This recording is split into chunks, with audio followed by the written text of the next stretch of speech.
These are not just any game birds, these are Spanish red-legged partridge, and we're in Suffolk to discover why they are over here and if they are any better than the French red-legged partridge we know and love.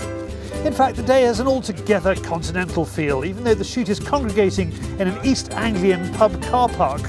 We're going to hear about tips and techniques and highs and lows of British-driven shooting with gun importer Edward King. My loader puts some Chanel lipstick into the gun. It's just as effective against partridges the way I shoot. His company Anglo Spanish Importers supplies the UK with AYAs and Rizzinis. A nice little gun with English colour hardening, self-opener, nice bit of wood. Let's see what it does. Edward is also going to be our translator for the day. Te mandan 300 platos por encima. The Spanish company that supplied the shoot with 8,000 16-week-old poults want to see what the guns think. It's an interesting concept, but we need to see these birds fly. Had an interesting conversation with Partridge, who's very kindly reared and donated the partridges, or many of the partridges for today. He has a very strong philosophy of reintroducing a partridge which will actually naturalise itself into the area and breed.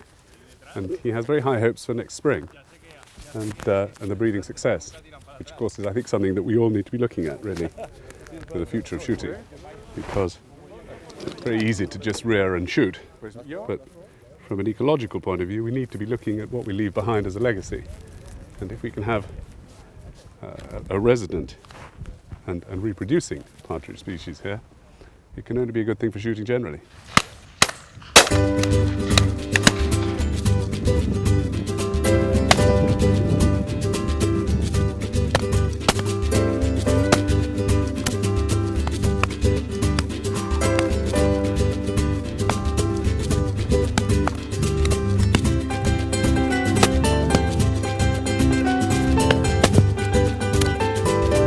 Better luck next time.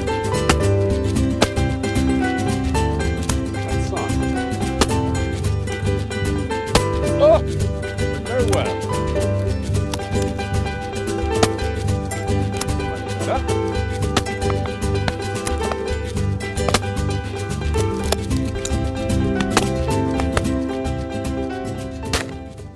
Great drive to open on. It's a nice little pile of cartridges as well. I noticed the whole Partridge company cartridges are very effective at this kind of shooting. Good clean kills. The drive is indeed fast and furious, and any bird that is beyond Edward's reach is clearly one of the Spanish variety. I think without a doubt the side-by-side on this drive was great because, good girl. Now, go on, get back up there. Just the sheer handling characteristics. It's a nice light gun, shortish barrels, and very easy to move around, very, very quick. Good girl, bring it on. Bring it on! Bring it on. Good girl. Good girl. Now, come on, get back. You wouldn't believe that that dog, 2 seasons ago, was gun shy and couldn't retrieve. Steady. Oh, well, that's the last we'll see of her. So we know which are which. The imported birds are marked with a small blue tag, but up close it is easy to see the difference. Edward gets boss man Patchy to talk us through it. Están más destacados. Bien. Partridge here is explaining that one of the big differences between, visual differences between the two birds, as far as the plumage is concerned, is that the white and black and brown stripes, bars on these feathers here, is much more distinct and definite on the Spanish bird than it is on the English bird, where the colours bleed into each other slightly more, and so you get less definition on these lateral feathers. And the colour of the legs obviously is a purer red. A pesar de que estas llevan más tiempo en el campo que estas. And that is despite the fact that these have actually been released for longer than the visiting birds. Patchy and his family are the largest breeders of partridge in Spain and are looking at expanding their markets. Javier operates shoots back in Spain and has been instrumental in getting the birds over here. He thinks they're going to be a shrewd investment. They are granddaughters, let's say, of wild partridge captured in Spain. So they kept a lot the instinct of surviving, of eating in the field. So, and that is a thing that it has to be good for flying, for getting along with the predators, well, getting aware of them. So I think for them it's going to be easy to get along with this English ground. And we already have 2 days of drives, and they're flying very well. So people are a little bit, they seem to be impressive about the quality of birds. With the first drive firing everyone up, Edward shows us how to speed load a side-by-side. Another little trick is the famous spare cartridges in the left hand. Just held there like that. They're not in the way. Of course, they're incredibly useful when you fired your first 2 shots to just pop them in to the chambers. And it gives you just that little bit of edge and speed. It takes a bit of getting used to start with, but once you've been doing it for a while, you hardly even notice they're there. The only thing not to do is after lunch to have a cigar in the same place, because that doesn't fit into a 20-bore chamber. He's so English for a Spaniard.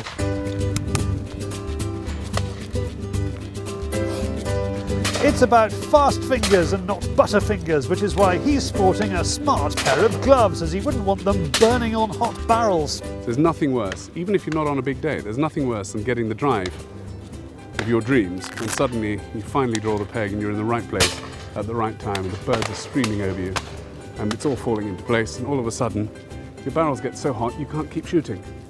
And that's an absolute tragedy on any day. Well done! Well done! Well done! At the end of the drive, maple works well. Time for sausage and a slowgasm. What a combination. With just 2 drives left, Edward gives our Spanish friend a go with the Spanish AYA, while he takes out the over and under Rizzini. This new model is a development really of the old model. It's got a game scene engraving on both sides. You have grass on this side. I'll just turn it over for you there. See some rather elegant little partridges. On the other side, selected walnut, which is nicely oil finished to a decent luster, and of course the RB is finished all in wood without a heel plate. Things are about to happen now, so I'm going to get cracking.